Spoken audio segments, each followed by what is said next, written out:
and welcome to episode 12 of Ripping the Rack podcast. My name is Tim. Uh, to my right is no one. Unfortunately, Brian is unavailable due to circumstances beyond his control, and we did not want to wait any longer for the podcast to go up. So, this is going to be a special one man show, as they would say. I am solo for this. Uh, so, what are we going to talk about today? Well, Tim, we're going to talk about all sorts of things. Answer some questions. I do have some questions from some listeners. I'm going to talk a little bit about some Candlepin bowling, and we're going to talk some sports. Sports are coming back in a hurry, and then whatever else kind of meets my fancy, I guess. I guess we'd say. Um, as some of you know, in the last conversation that we had back on episode 11, we had talked about, had anyone bowled a sub 400 after bowling a 200 string for three? And Anthony Karen got back to me. Thank you, sir. In the 1990s, sometime in the 90s, and I'm going to butcher this last name, and I apologize. Paul, is it Mativier? I'm going to say went 91, 95, 203 for a 389 triple. I'm not sure where that was, but hell of a good string, Paul. We won't talk about the series so much, but there at least we know of one person that has done that. There was that.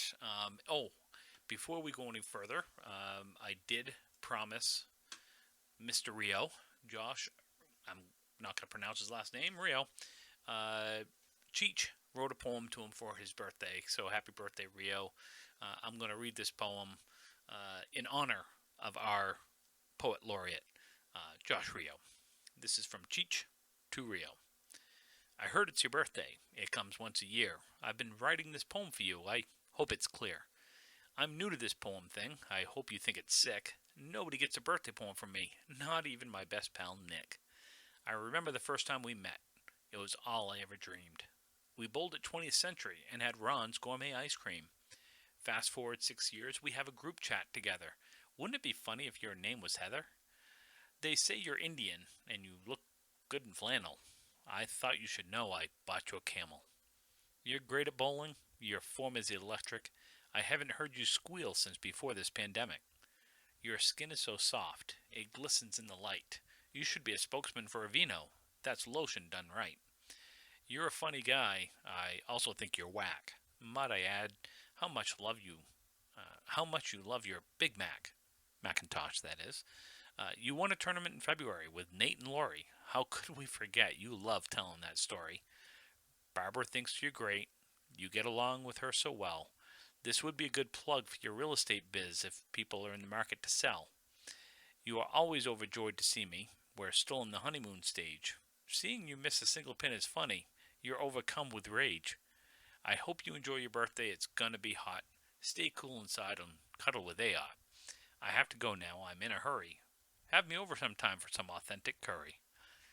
If that poem right there by Cheech doesn't bring a tear to your eye and just pull at all your heartstrings, then I don't know what to tell you. I found it funny. I thought it was rather comical, especially considering good man Rio has his way with words, and again, he is Ripping the Rack podcast poet laureate. I don't think he knows that, so don't tell him. This will be a surprise if he listens to this. Hope you do, and we'll go from there. So getting to some questions. We've got a couple here. Just wanted to follow up. So it's a long question. I'm not going to read it word for word, but they were basically asking about the ICBA and kind of asking me to clarify what I meant by when I said they don't really do much for the game. So I'm happy to clarify because the fact is that they have potential to do wonders for this game. with the amount of money that's paid in for association dues and whatnot, I do feel that they could do great things for this game, but unfortunately, I don't know as if I don't know how much they've actually thought about their actions and or lack of have impacted those outside of the Massachusetts, New Hampshire area. Forgetting that there are X amount of houses up here in Maine, not to mention New Brunswick and Nova Scotia, which frankly have dropped out of the ICBA over the past several years. I don't think anyone is in there and then anymore. The last I knew, Woodstock Bollicade was the last house that was in the association. I have no idea. I don't think they still are. So my response to that is pretty clear. I was a fan of the ICBA for many, many years. I thought they did, some very good things. I thought they were out for the bowlers. I thought they were for growing the game. And frankly, as a bowler, I don't see it anymore. I think I think in a perfect world you would have a bowling association for bowlers. Proprietors could have their own whatever, but I am a fan of an association.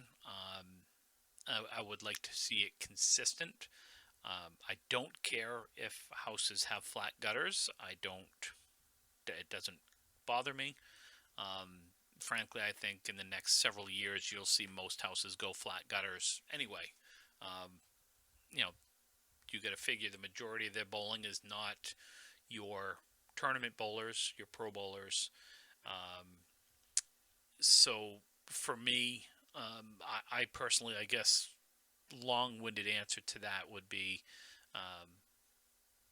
get away from the ICBA. I don't think it's doing much for the game right now.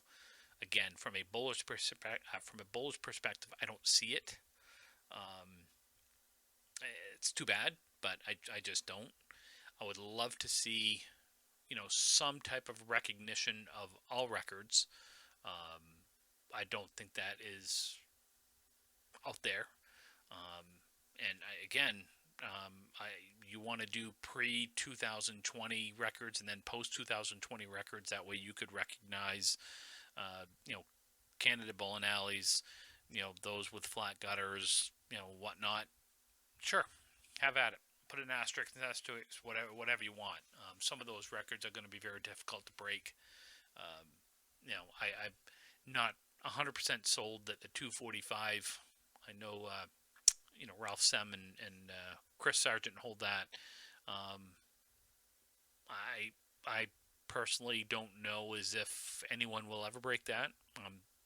Probably, maybe, but holy crap, it is very difficult to bowl a string that high in candlepin bowling. I look back on the 200 strings that I've thrown. I look back on the 200 strings that I've seen thrown, and I don't know how. I don't know how for me, my high single is 215. I mean, I need to find 30 more pins to even sniff the record, and I can't. I don't know. I mean, I had one open box. Started out with a triple, went triple, open, triple. So yeah, I guess if I had thrown another strike in there and had 7 in a row, then sure, I might have had a chance. But I think that the ICBA has put so much stock into standardizing bowling that they forget that standardizing bowling doesn't mean much anymore. That went by the wayside many, many years ago.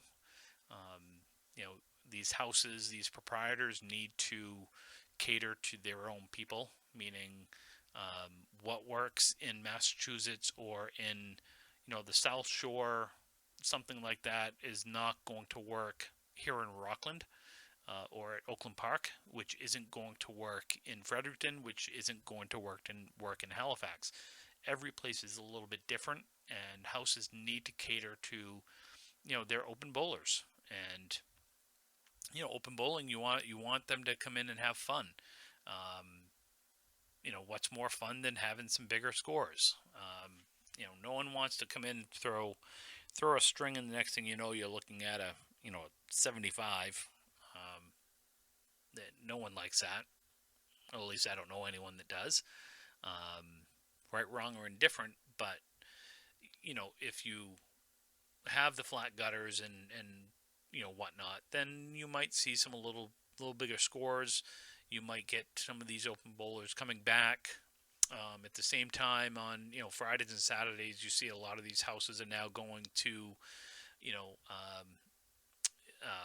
rock and bowl, things like that. That's really trying to that will eventually will get back to somewhat semblance of normal, and they're going to have to do things differently. And I think the ICBA is gone by its wayside, unfortunately. I love the idea of Candlepin Bowling Hall of Fame. I'm not quite sure if that needs to be an ICBA Hall of Fame. There's a hell of a lot of bowlers that deserve to be in the Hall of Fame that are not in the Hall of Fame for whatever reason. Maybe they don't want to be.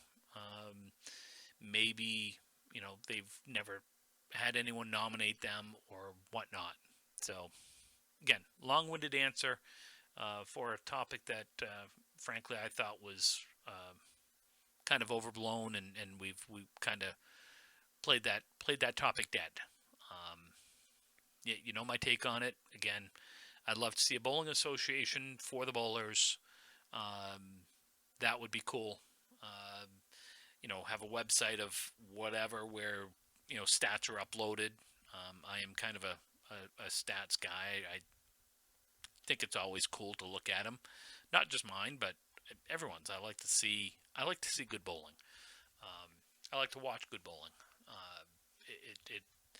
The older I get, the more I realize how much I truly do love the game. And it's sad to me that I'm going to be 49 in a week or two, and it's sad to me that I've seen bowling in 30 years take such a drastic drop. A lot of different reasons. Not gonna name them all, but I'm not gonna name any. I just think it's sad that you see that. We got to get kids involved. You get the kids involved, get them at the at the youth level, and they come back during the week with a family. They might bring their family in. You take a youth bowler who bowls 10 years in the youth leagues, and they get up to 15, 16, 17 years old, and they're good enough, then why not let them bowl in the adult leagues? You get enough of them, and all of a sudden, why not enter a couple of tournaments? And the next thing you know, you're sitting at entries that would rival back when I started in the early 90s. You'd show up to a singles tournament, and you'd have 3 shifts on a Saturday, 2 shifts on a Sunday, and you're looking at 100+ bowlers. Your payouts are bigger, more people competing, just a whole lot of fun. It would be kind of neat to get back to that. So we got another question here. This is not the first time I've been asked this question. It's actually 2 questions. One I have answered in the past. I can't remember what episode it was, but they wanted to know who were some of the best teammates that I had bowled with. I can tell you that some of the best teammates that I've bowled with were not the best bowlers. It's kind of funny how that works out. I'll give a perfect example. One of my favorite team members that I've ever had, and that I probably will have. Now, granted, he's one of my He's one of my best friends, and that's Brian. Um, Brian, at his best was, a 118 to a 120 average. Had some things come into play that his average has plummeted all the way down to 101, 102, and now he's working his way back. He's up around, somewhere in that 108 to 110 range, and only going up, which is great to see. Um, but he's probably the best teammate I have ever bowled with, which says a lot because I have bowled with a lot of people. Um, but the cool thing about Brian is he knows what his role is on the team, and he embraces it, and you know he runs with it, and you know it's just that type of team member, who's not bitching and complaining, who's they're present, they're there, they're cheering you on. Um, you take the world's, he may not pull a string, but yet he's there every day.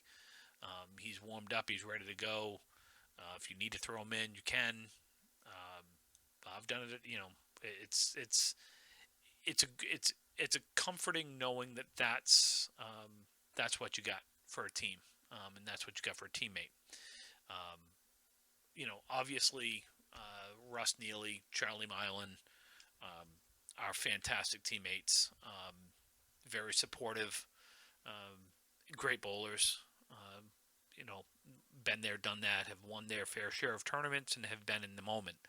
Um, I can't say enough about them as teammates, nor can I say enough about Chip Carson, Evan. For a younger bowler, Evan is a really fun teammate as well. Um, he gets certainly he gets upset on the lanes, and not to the point of distraction, but yes, he certainly gets mad, but he is there right behind you, cheering you on. Uh, he's present. He's engaged. Um, just a lot of fun. Um, on the female side of things, Erin Merrill. I've always enjoyed bowling with Erin. She and I get along great. Bowled with her in some mixed doubles tournaments, and bowled with her in some mixed teams tournaments. Great teammate. Again, very supportive. Now, I wonder if you can figure out kind of the path that I'm going down here of what makes a great teammate. Amanda Carroll. Not only is she a great teammate, she is a hell of a great bowler.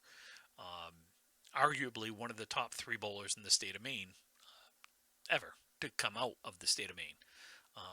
And that's saying a lot, but she is a hell of a good teammate at the same time, because she is so present. And yes, she's hard on herself, but she is never hard on a teammate. Um, you know, I've witnessed it. I've been on the receiving end of her generosity when it comes to trying to cheer someone up, trying to cheer you up. Trisha Hughes Smith, another one, great bowler, fantastic teammate. Um, so I guess I hope you can kind of figure it out. My definition of a good teammate, and my some of the best that I've bowled with as far as teammates go. Again, Jason Kaler, um, great bowler, great teammate. And I'm going to forget a whole bunch because I've bowled with so many people. Matt Rich, from Oxford Hills, fantastic teammate. Um, it, it is what it is, as far as you either have it, or it's something that you have to learn. Um, and I'll say it. I in the early years of my bowling, I was not what I would call a good teammate. Um, I was a whiner, still am, uh, but I would focus more on me and how I was doing, and not worry about the team. And uh, when I learned that the Worlds, or a team event, even a doubles or a mixed doubles event, anytime you've got a partner, it's not just about you, it's about the team, and you have to do what's right for the team. Um, I'll use the Worlds as an example. Um, the first 5 years of me bowling the Worlds, 1992 was my first year, up through 1997. Um, I think, if I'm not mistaken, I missed two strings out of those. I bowled every string, um, and that's what I thought a good teammate was I'm bowling every string. I'm there. I'm competing.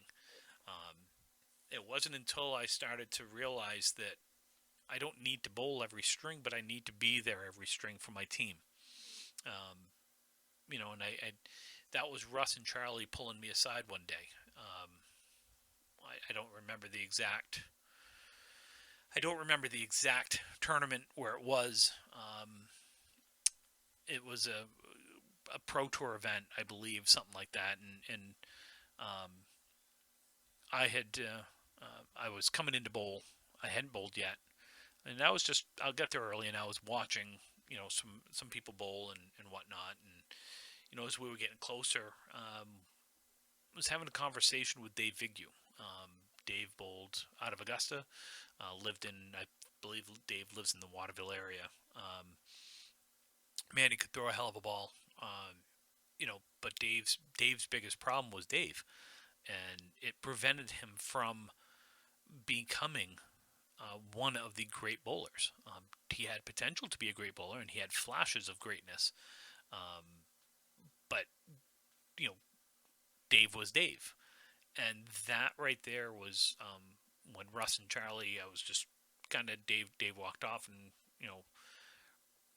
Russ looked at me and just made some offhand comment. I wished I could remember what it was, and I kind of looked at him and I just said, "What do you mean?"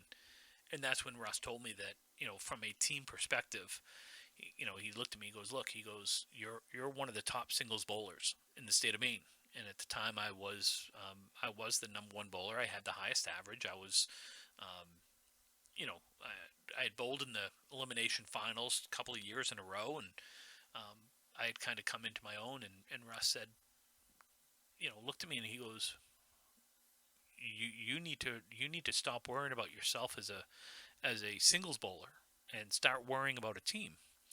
And I kind of looked at him and I said, "Let's talk about this when we're done." We were getting ready to start warming up, and I don't remember the outcome of the tournament. We're talking 25 plus years ago, and I had the conversation with Ross back at the bowling alley, back at Oxford Hills, and he kind of lit into me, not in a bad, you're a jackass type way, but just he kind of lit into me that I need to stop being an ass and start being a team bowler. And I chuckle about it now, and it wasn't exactly those words. That's not a Russ Neely way of doing things, but that was the essence. Was that I was too focused on me when I was in a team event or a doubles event, and I needed to be focused on the team. And I never quite grasped that. I couldn't understand what he meant. I was like, "Russ, I was like, "Russ, what are you talking about? Like, I don't get it." I'm up there, I'm busting my ass, I'm trying to throw big scores to help the team, and he just kind of looks. He says, "No, you don't get it." He said, "It's not necessarily, yes." He goes, "Yes, you want to throw big scores. Yes, you want to have big scores. But when was the last time you congratulated someone on making a 10? When was the last time you congratulated someone on, they were struggling and they threw a couple of marks at the end to really kind of, boost the team?" He goes, "When was the last time you pulled someone aside, just, started talking about their bowling?" And I kind of looked at him and I was like, "Oh shit." Yeah, that was my "oh shit" moment right there. Um, and it wasn't like it was a switch was thrown, and all of a sudden I became this great team bowler.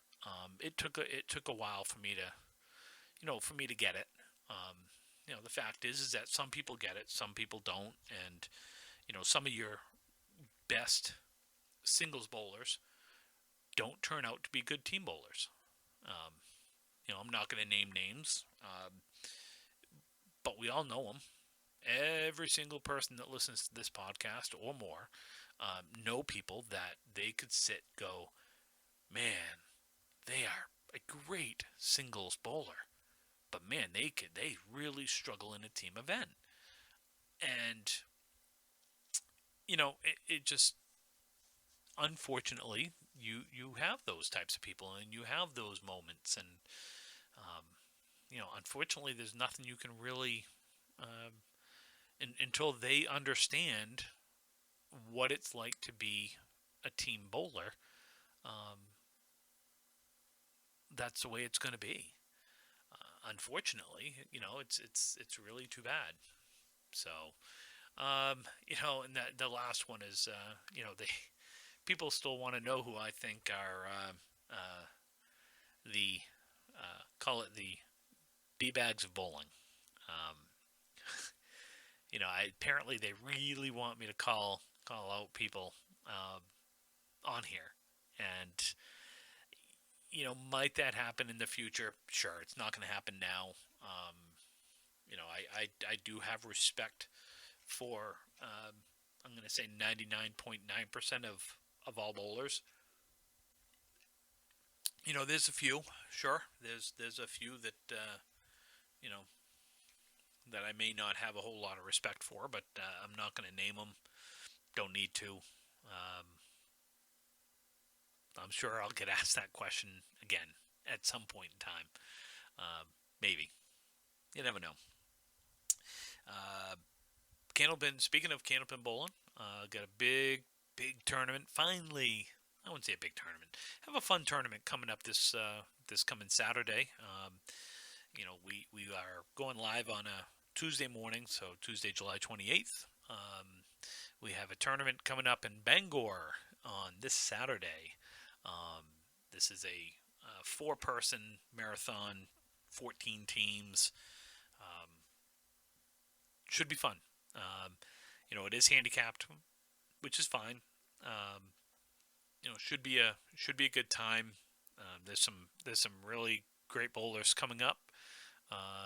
There's some it's nice to see some new bowlers bowling in this as well.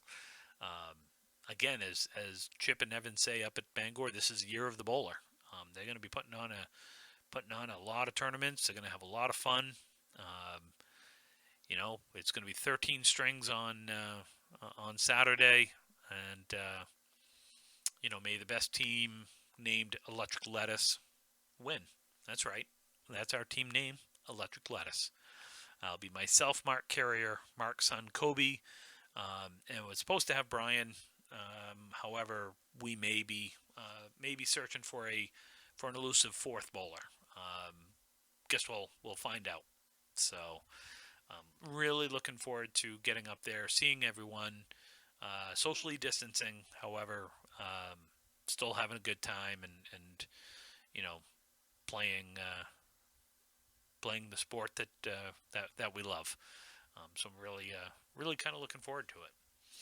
So, as a reminder to everyone, if you want your tournament, if you know of any tournaments, get them to me. Get them to Brian, Ripping the Rack Podcast at gmail.com, or find us on Facebook at Ripping the Rack Podcast. Happy to get the word out to anyone, whether it's in Massachusetts or Canada or New Hampshire or wherever it is. It'd be kind of cool if we had if we got to the point where we could do the call it a segment. That would make it fun if we were able to do that every week. Is talk a little bit, a couple minutes about local tournaments and get the plug out there for bowling. That's why Brian and I are doing this. We enjoy it. We love bowling. Certainly love the people of bowling. As my wife and I were talking this weekend. We were just did a day trip down to the southern part of the state and kind of made our way back, and we got talking about it. And she's not a bowler, but I got talking about how many how many what I would truly classify as great friends that I've had the pleasure of making because of bowling. And it's really kind of neat.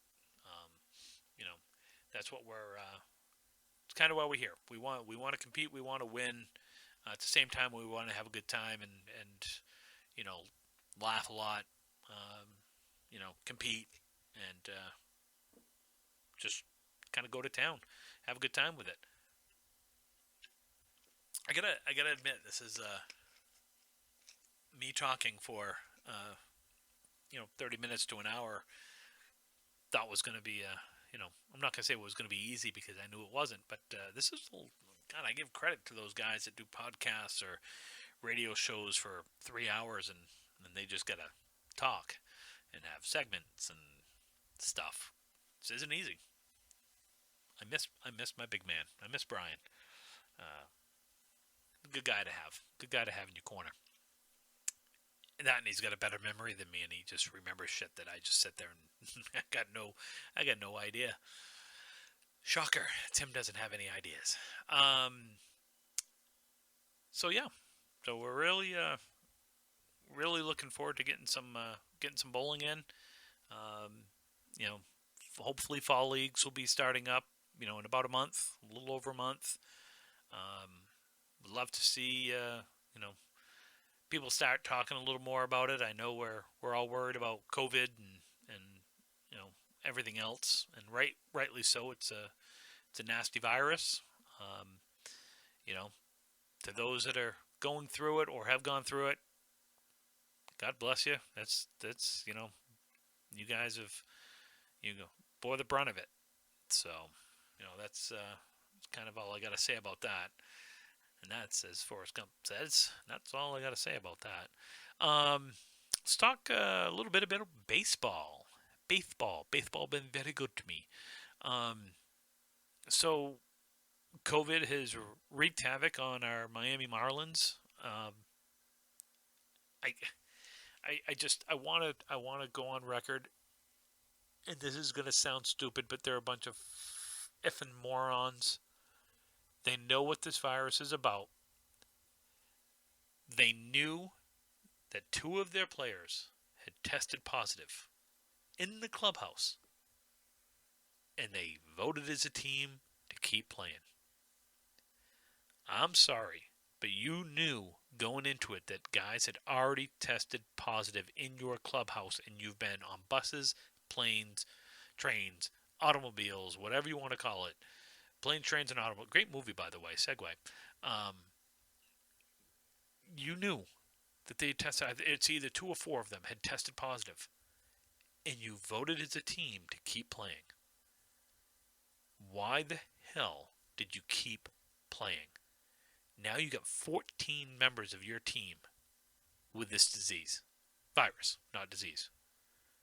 And now you've got 4 teams that had to cancel games. Well, two games tonight. As it is, Major League Baseball is really sitting on a very thin rail. If you think about it, if they have to cancel multiple games, then there is the chance that you could actually cancel the season. And I know, I get it. It's a first world problem. I got it. It is first world problem that I've got to worry about sports. But I just went 4 months without it, and I finally got it back. Basketball is starting up, the NBA is starting up, NHL. Oh my God, I can't wait for the NHL to start back up. I love playoff hockey. It's not quite going to be the same with it being, in Toronto and Edmonton. But hey, it's playoff hockey. But getting back to baseball, how foolish. You had 4 months to plan for this. And you're telling me that as a baseball team, a multi-billion-dollar organization couldn't figure out what would frickin' happen if a couple of players tested positive? They should have immediately been out of that building. They should have sanitized everything, and they should have quarantined those 2 or 4, whatever it was, immediately to stop the spread. But no, we're going to go out and play. And because of that, now you got 14 members of your team. You have the Philadelphia Phillies, who they were playing against. Well, now they're down in Atlanta. You can't play there, so that game's... Oh, no, Baltimore. They're in Miami's at home against Baltimore. So now you got 2 teams that can't play. And now the Phillies had to cancel against the Yankees. Holy sweet Jesus. People, get a grip. Yes, I want to watch sports. But let's do it safe. Let's be safe. And let's be smart. Voting as a team that you want to go play, hey, that's cool. I'm glad you all wanted to play. But you weren't smart. And now you're really putting it in jeopardy, because Manfred has already said that, if a team has to cancel multiple games, then they have to look at the entire schedule, and they have to look at every single baseball team. And as it is, you're only playing a 60-game season. I mean, granted, here we are. The Red Sox are in Game 4, and they're already down. By the way, they're down 7-1 here in the 5th inning to the Mets. Their Sox are terrible already this year, and I knew going in. But frankly, it's. I'm not going to say it's been a long time since they've been terrible, because they did come in last, a couple of years ago, before they went first to last to first or something foolish like that. But I've been pretty lucky as a Red Sox fan. They spend money, and they're always up. The AL East is typically, Yankees, Red Sox, Yankees. Tampa Bay has been up there, obviously, the last several years, which is amazing when you consider that they have no fan base and no fans half the time, and they don't spend the money. But yet they continue to find talent, which again is one good thing that Chaim Bloom, Mayor Bloom, Meyer Bloom, whatever that guy's name is, Chaim Bloom, is the new Red Sox GM. So, we'll see. It's it'd be great. I just want it. I'm happy baseball's back.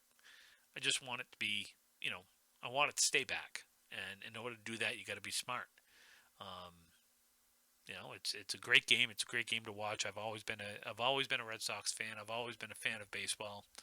I really would prefer the season to keep going on. So, that's my 5 cents on that one. NHL hockey, that is starting up this coming weekend. Really looking forward to the Bruins run. Yes, Calvin, you heard me. I said the Bruins run. I know you're a Maple Leafs fan. That's okay. I won't hold it against you.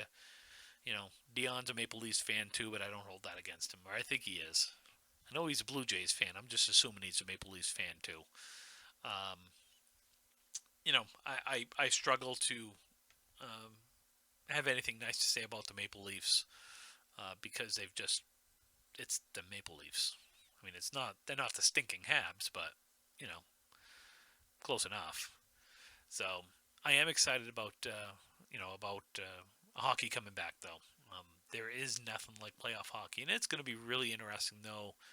With these bubbles, having them Toronto and Edmonton. So that's that is going to be interesting and really kind of cool to see on how they do it. You've got some great teams. Obviously, I pay more attention to the Eastern Conference just because of being a Bruins fan and where I live. You've got some tough teams. This is not easy. Had they not canceled, I would have really liked the chances of the Bruins just because of the way they were playing. And they were, really firing on all cylinders. So it's going to be tough having this much time off. Really hope that can, come back and do something. but you got Tampa Bay. They're tough. Toronto, the Maple Leafs, as much as I crap all over them, they are a tough team. It would not surprise me if they went deep in this run just because they've got some players. Um, I don't think they have enough to beat Tampa Bay or the Bruins, but you never know. Pittsburgh is still Pittsburgh. They're still a good team. Um, you know, you got Sidney Crosby, who, again, I'm not a fan of Sidney Crosby, but there's no denying how good of a hockey player he is. Um, and again, you got the Flyers that are in there. You've got, oh boy, drawing a blank on some others right now, but I think those four in the East are really the kind of the cream of the crop in the East. Can't really talk about the West all that much just because I haven't watched enough this year. Well, frankly, I haven't watched any, obviously, in the past 4 months. But so I can't really talk all that much about them. Um, I guess oh, hockey news. Seattle, the Kraken. Gotta admit, like it. I like the name. Seattle Kraken. What's Kraken lacking? I am going to be a Kraken fan, um, just because there's no one else in the West that I really want to be a fan of. I guess that'd be a good way of putting that. So I'll be a Kraken fan. Um, Looking forward to having them come on in the NHL next year.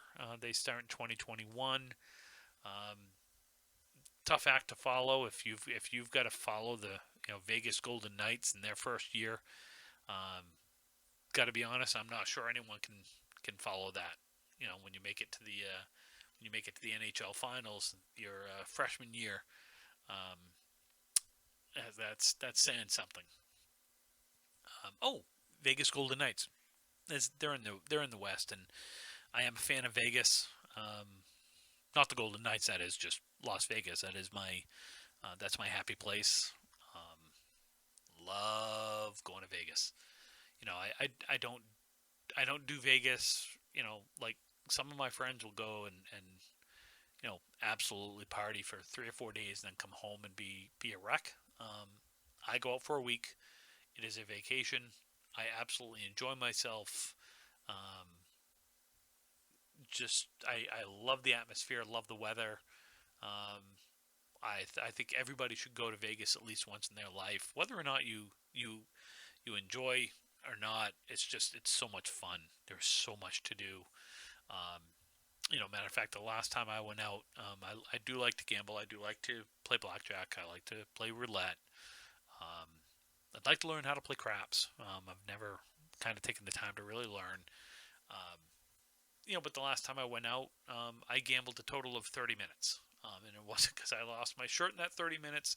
It just, there was so much to do, and we were always on the go, and we were always seeing things and doing things that I just kind of forgot about gambling, even though it's in every place out there.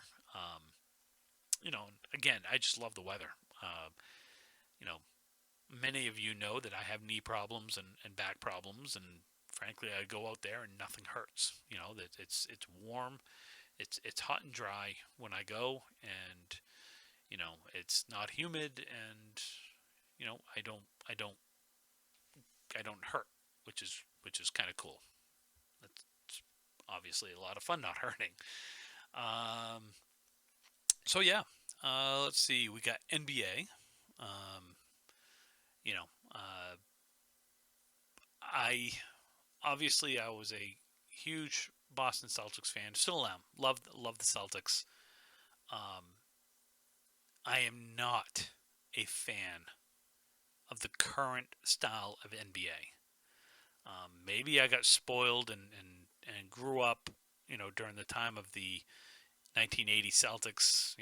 I really started watching when Bird came on in 1980, 1981. Um, you go back and watch and how they play as a team, and they pass and they play defense, and well, actually they still didn't play a lot of defense, but they did. It was a lot of fun. growing up, you know, in the 80s and being able to watch the Celtics and the Lakers really forming that rivalry.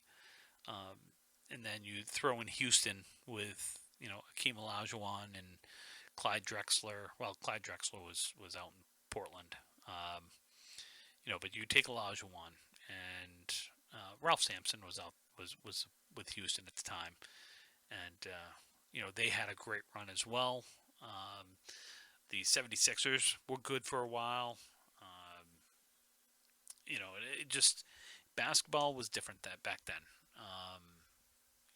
You did see more passing, you did see more team ball. Uh, and then Michael Jordan came in and reinvented the game. Um, he did things with the basketball that people hadn't seen. You started seeing a little more one-on-one action. Started, really seeing a little more isolation. Um, and that's kind of what it still evolved into. Um, there's no denying how great of a ball player LeBron James is. I am not a fan of him as a basketball player, and I know that's heresy to say because he is LeBron James, self-entitled king. Um, great player. Don't know if I'd put him in my top 5 of all time that I've seen, but he's pretty damn close. A lot of people have him as the greatest. A lot of people have moved him up in front of Jordan. I do have Michael Jordan as the greatest basketball player that has played the game that, frankly, I've seen. Tough to compare against, Wilt Chamberlain, Bill Russell, Bob Cousy. Just it's such a totally different game. Um, you watch the highlights of Cousy in the '60s Celtics and stuff like that, and you just kind of laugh because you dribble right-handed. There was no left-handed action. It was just kind of set two-handed set shots and stuff like that. It was like wow. Um, so LeBron James, great ball player. Not a fan of the flopping. Dude, you're 280 pounds. You don't go down to the ground like you were shot every single time someone might touch you. Man up, play the game, and just go. Quit bitching to the refs. Oh my God. There's another. Oh, here we go. Tim's going to go on a rant now. I am so flipping tired of the NBA, and it filters down to college, and it filters down to high school. The constant bitching to the referees about every single thing. So, being a referee, and I have refereed high school basketball games. I have done everything from middle school to freshman to JV, and I've done a few varsity games. Not sanctioned. I'm not, not saying I've done. These were preseason games, summer league games. But they were high school level, varsity level players, and the constant complaining about everything. It's done. I'm done. I hate it. It drives me nuts. Shut your mouth. Play the game. Now, I also coached high school basketball. Some of you guys might find that a little funny because I am all of 5'5" on my highest, tallest days. 5'4" and 3/4 according to the doctor. Let's round up to 5'5". Yes, I coached high school. I coached AAU basketball for 4 years, and I coached high school freshmen and assisted at the varsity level for a year to help out. And, I will tell you the same thing I told my teams at the beginning of the year was shut your mouth. Do not say a word to the referees except for yes, sir, no, sir, and thank you. I don't want you complaining. I don't want don't do it. And by the end of the year, by halfway through the year, I had a few referees come up to me and say, "Hey, coach, great job with your team. Was really impressed that they just, they did their job. You coached them, they listened to you, and they went about their day." So it drives me nuts to see how much constant complaining to the referees at the NBA level, because these kids, these 14, 15, 16, 17-year-old kids, that's what they're watching, and that's what they're learning. And they're not learning the game. They're not learning how to play the game. I'm okay with isolation basketball. If you've got the talent and you can do it, great. That's awesome. But at the same time, don't forget that basketball is a team game. Team defense wins a lot. Getting in the passing lanes, really disturbing, the flow of the defense, the flow of the offense, and things like that. It's really going to help, and vice versa. Just play the game. Don't worry if the referee calls a foul. Then odds are you fouled him. I'm gonna say probably 90% of the time they're right. So suck it up, Buttercup. It's a foul. Move on. And that's what drives me nuts about LeBron James. That's what drives me nuts about all of these younger basketball players. I am a diehard Celtics fan. I love Jaylen Brown and Jason Tatum. But holy crap, guys. Quit your bitching. They have so much talent, and the Celtics are a true team. Their talent from 1 through kind of 8 or 9 rivals, the Bucks or the Lakers. Just go out and play. It just drives me. It's really just kind of irritating. But I will watch. It's sports. I will watch. I am a fan of sports in general. If it's on NASCAR, I like watching racing. I've enjoyed it. Boxing, MMA, whatever, bowling. It's if it's sports, it's probably on in my house. So it's kind of it's kind of fun. That's why I'm happy to see some of these things coming back. Yes, it's different with no fans. I really hope football can figure it out and we can get some fans back in the stadiums. But we've got to take care of ourselves and frankly, we got to do better. We got to do better. This pandemic is still raging 4 months later. What are we? March, April, May, June, July. Yeah, 4 months later. And it's become politicized.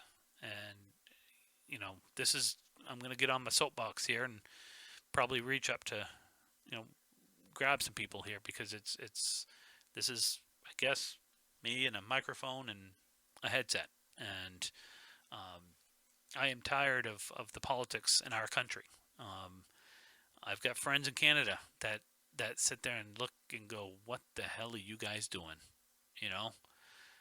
The shit show that's running the country, the shit show that's running the Democratic Party, the shit show that's running the Republican Party. It's absolutely stupid and foolish. And if you don't think for 1 minute that we need term limits, you are absolutely batshit crazy. We need term limits. No senator or representative should be in office and make a career of it. It is foolish that we have people, and again, this isn't Republican, this isn't Democrat, this is an independent party, this is nothing like that. This is me as an American, this is me, speaking from the heart, that it is absolutely foolish that you have people in our government that have been in the government for 40 plus years. Absolutely 100% foolish and never should happen. That is what is ruining our country. It's the political agenda of the right, the political agenda of the left. How about just the agenda of the American people? How about that concept? How about the common sense? You know what? I'll run for president on the common sense platform. How about that?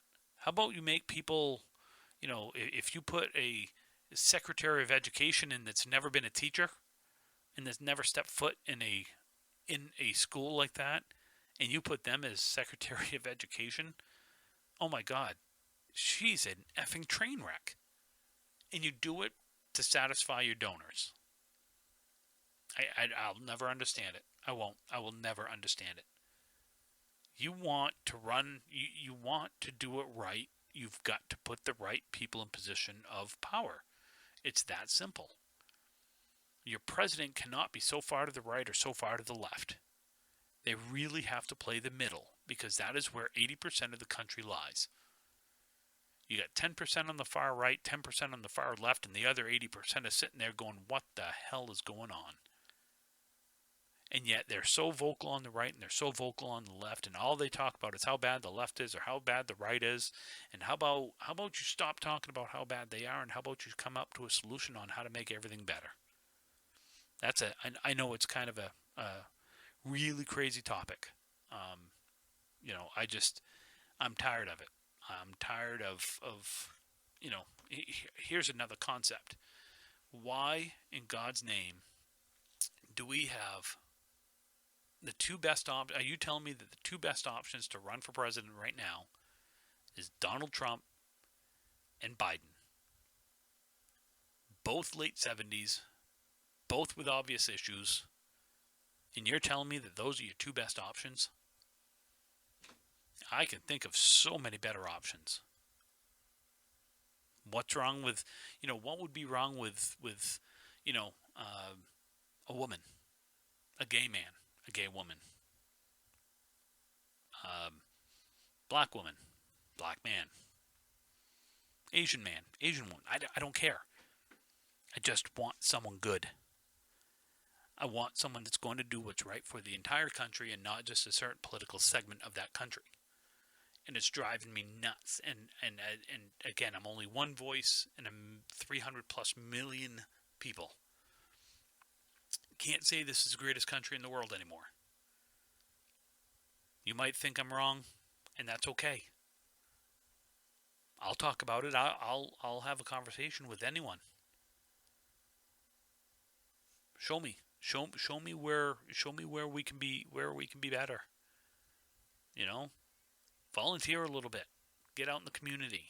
See what's going on.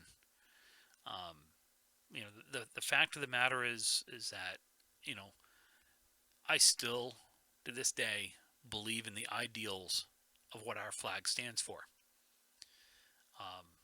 It's still the greatest. I'm going to say, even though I said you can't call us the greatest country anymore, I'm still going to say that. But we've got to get a handle on this. You got to get a handle on the far right and the far left. They don't speak for the entire American culture. They don't speak for the entire American people, and we need to stop letting them speak for the entire American people. Again, 10% on the right, 10% on the left, far right, far left are the vocal minority. And then the 80% in the middle, they just want to wake up in the morning. They want to go do their job. They want to work. They want to provide for their family, and they want to have a good quality of life. Well, good quality of life means a lot of different things to a lot of different people. That's just kind of went down a rabbit hole there. I appreciate everyone who listened. I miss my big guy next to me. Hopefully next week he's back and we're able to do this together. In the meantime, have a great week. Thank you for listening. Be safe. Have fun. Enjoy yourself.